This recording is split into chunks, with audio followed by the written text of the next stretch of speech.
Hi hello welcome back to our YouTube channel.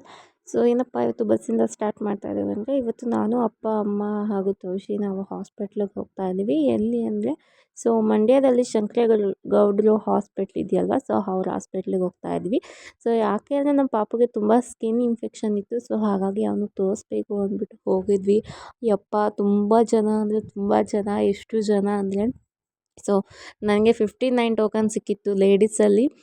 And ಅದು ಅವನನ್ನು ಸ್ವಲ್ಪ ಸುಮಾರು ಹಾಸ್ಪಿಟ್ಲು ತೋರಿಸಿದ್ವಿ, ಚನ್ನರಾಯಪಟ್ಟಣ ಆ್ಯಂಡ್ ಬೆಂಗಳೂರು ಎಲ್ಲ ಎನಿವನ್ ತೋರಿಸಿದ್ರು ಕೂಡ ಅವ್ನಿಗೆ ಹುಷಾರಾಗಿರಲಿಲ್ಲ. ಸೊ ಇಲ್ಲಿ ಶಂಕರೇಗೌಡ್ರ ಹತ್ರ ಒಂದು ಸತಿ ತೋರ್ಸೋಣ, ಹುಷಾರು ಆಗ್ಬೋದು ಅಂದರೆ, ಸೊ 100% ಹುಷಾರು ಆಯಿತು ಕೂಡ ಅವನಿಗೆ.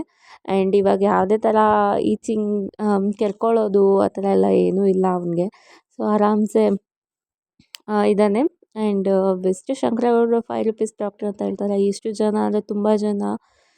ನಮಗಂತೂ ಸಾಕಾಗಿತ್ತು ವೆಯ್ಟ್ ಮಾಡಿ ಮಾಡಿ ಮಾಡಿ. ಅವರು 12:30 ಏನೋ ಬಂದರು. ಬಟ್ ಎಷ್ಟು ಬೇಗ ಬೇಗ ನೋಡ್ತಾರೆ ಅಂದರೆ ತುಂಬ ಬೇಗ ನೋಡ್ತಾರೆ. ಒಂದು 200-300 ಜನ ಇರ್ತಾರೆ. ಅವ್ರ ಮನೆ ಮುಂದೆನೇ ನೋಡೋದು.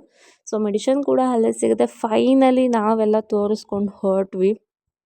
ಆ್ಯಂಡ್ ಇಲ್ಲಿ ನೋಡಿ ಅವನಂತೂ ಅಳೋಕ್ಕೆ ಸ್ಟಾರ್ಟ್ ಮಾಡಿಬಿಟ್ಟಿದ್ದ. ಅವ್ರ ಹತ್ರ ಅಲ್ಲಿ ಹೋದಾಗ ತುಂಬ ಜನನೆಲ್ಲ ಇರಿಟೇಷನ್ ನೋಡಿಬಿಟ್ಟು. ತುಂಬ ಸಖತ್ತು ಜನ ಇರ್ತಾರೆ.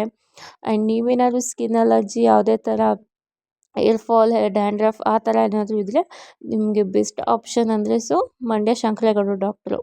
ಆ್ಯಂಡ್ ಸೊ ನಾವೆಲ್ಲ ಟ್ರೀಟ್ಮೆಂಟ್ ಎಲ್ಲ ತೋರಿಸ್ಕೊಂಡು ಮೆಡಿಷನ್ಸ್ ಎಲ್ಲ ತೊಗೊಂಡು ಹೋಗ್ತಾ ಇದ್ದೀವಿ. ನೋಡಿ ಅವ್ನು ತುಂಬ ಅವ್ರ ತಾತಂಗೆ ಫ್ರೆಂಡ್ ಇದ್ದಾನೆ ಅವನು. ಸೊ ಮನೆಗೆ ಬಂದಾಗ ಒಂದು ಪಾರ್ಸಲ್ ಕೂಡ ಡೆಲಿವರಿ ಆಗಿತ್ತು. ಸೊ ಅದನ್ನು ಕೂಡ ಓಪನ್ ಮಾಡಿದ್ವಿ. ಜಸ್ಟ್ 151 ರುಪೀಸ್ಗೇನೋ ಸಿಕ್ಕಿತ್ತು ನನಗಿದು. ಆ್ಯಂಡ್ ಆಯಿಲ್ ಕಂಟೈನರ್ ಇರಲಿಲ್ಲ. ಸೊ ಹಾಗಾಗಿ ಇದನ್ನು ತರಿಸ್ಕೊಂಡೆ, ಒಂದು ಇರಲಿ ಹಾಗೆ ಅಂದ್ಬಿಟ್ಟು. ಅದಕ್ಕೆ ಏನೇನೋ ಗಿಫ್ಟ್ಸ್ ಎಲ್ಲ ಬಂದಿತ್ತು. ಅದೆಲ್ಲ ನೋಡಿ ತುಂಬ ಟಯರ್ಡ್ ಆಗಿತ್ತು ಅಂದ್ಬಿಟ್ಟು ಮಲ್ಕೊಂಡ್ವಿ. ನಮ್ಮ ಬುಬ್ಬು ಅಂತೂ ಬೇಗ ಮಲ್ಕೊಂಡ್ಬಿಟ್ಟ. ನಾನು ಹಾಗೆ ಪ್ಯಾಟೆ ಹುಡುಗರಲ್ಲೆಲ್ಲ ಲೈಫ್ ನೋಡ್ಕೊಂಡು ಮಲ್ಕೊಂಡೆ. ಇದಾಗಿತ್ತು ಇವತ್ತಿನ ಡೇ. ಸೊ ವಿಡಿಯೋ ಇಷ್ಟ ಆಗಿದ್ರೆ ಲೈಕ್ ಮಾಡಿ, ಶೇರ್ ಮಾಡಿ, ಸಬ್ಸ್ಕ್ರೈಬ್ ಮಾಡಿ. Thank you for watching.